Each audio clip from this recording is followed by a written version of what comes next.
سه‌شنبه 16 سپتامبر ما در اینجا جمع شدیم تا یاد مهسا امینی رو گرامی بداریم در سومین سالروز قتل حکومتیش و همچنین بزرگداشت آغاز جنبش زن زندگی آزادی در ایران که هنوز بسیاری از دستگیر شدگان این تظاهرات و این جنبش در زندان هستند و همین چند روز پیش یکی از دستگیر شدگان جنبش مهران بهرامیان به دست حکومت آخوندی اعدام شد.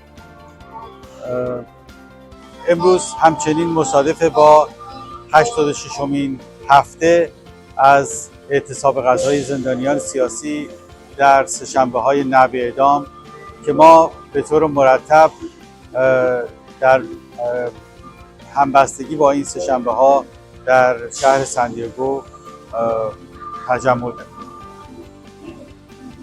از طرف دیگه هفته آینده مجمع عمومی سازمان ملل خواهد بود و نمایندگان حکومت جنایتکار حاکم بر ایران در اون شرکت خواهند کرد. ما اعتراض خودمون رو به شرکت این نمایندگان رژیم در این مجمع عمومی اعلام می‌کنیم و امیدواریم که ایرانیان زیادی بتونن هفته آینده در نیویورک در اعتراض به این به حضور این نمایندگان رژیم تجمع و اعتراض بکنن.